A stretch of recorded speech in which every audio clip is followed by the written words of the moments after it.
মানুষ মানুষের জন্যে, জীবন জীবনের জন্যে একটু সহানুভূতি কি মানুষ পেতে পারে না?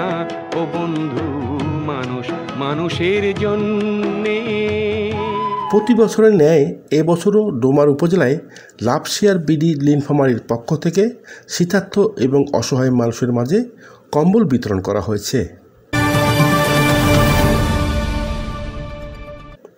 নিজেকে দিয়ে শুরু করি, এই স্লোগানকে সামনে রেখে স্বেচ্ছাসেবী সংগঠন লাভশিয়ার বিডি নীলফামারীর আয়োজনে বুধবার বিকালে ডোমার সাহাপাড়া এলাকায় বিতরণ কার্যক্রমের প্রধান অতিথি হিসাবে উপস্থিত ছিলেন ডোমার উপজেলা বিএনপির সভাপতি রিয়াজুল ইসলাম কালু।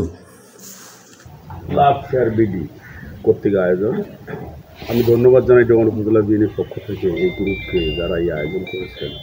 এটা একটা মহতী উদ্যোগ, কারণ আমাদের উত্তর অঞ্চল শীতার্ত, এটা সারা বাংলাদেশ সমহিত।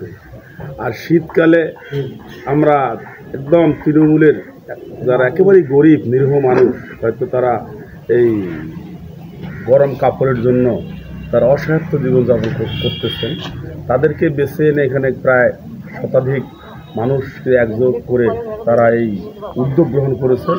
আমি সাধুবাদ জানাই। এ সময় বিশেষ অতিথি হিসাবে উপজেলা বিএনপির সাধারণ সম্পাদক আখতারুজ্জামান সুমন, ডোমার মহিলা ডিগ্রি কলেজের সাবেক অধ্যক্ষ শাহিনুর ইসলাম বাবু বক্তব্য রাখেন।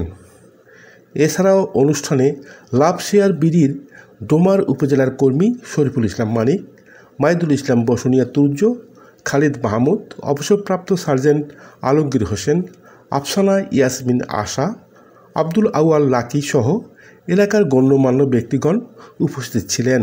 তাদের সম্মিলিত প্রয়াস লাভশিয়ার বিডি এই তার উদ্যোগে কম্বল বিতরণ আসলে একটা ভালো উদ্যোগ, কারণ আমরা প্রতিবারই এই কোম্পানি তো মানুষের পাশে এসে দাঁড়ায়, স্বল্প পরিসরে হলেও কম্বল বিতরণ করে মানুষের সেবা করছে। আসলে বড় কাজ। অনেক বিত্তমান ব্যক্তিবর্গ আছে দেশে, তারা কিন্তু সাহায্যের হাত বাড়িয়ে দেয় না। অতিথিদের আলোচনা শেষে এলাকার শীতার্ত, অসহায় এবং দুস্থ মানুষের মাঝে 2 শতাধিক কম্বল বিতরণ করা হয়। লাভশিয়ার বিডি একটি স্বেচ্ছাসেবী সামাজিক সংগঠন। এই সংগঠনের পক্ষ থেকে ইতিপূর্বেও নীলফামারী জেলার বিভিন্ন এলাকায় অসহায় শীতার্ত মানুষের মাঝে শীতবস্ত্র বিতরণ, অসহায় মেধাবী শিক্ষার্থীদের শিক্ষা উপকরণ প্রদান সহ বিভিন্ন সমাজসেবামূলক কর্মকাণ্ড পরিচালনা করে এলাকায় ব্যাপক সাড়া জাগিয়েছে। আনিসুজ্জামান মানিক, সালকি নিউজ। মানুষ মানুষের জন্য।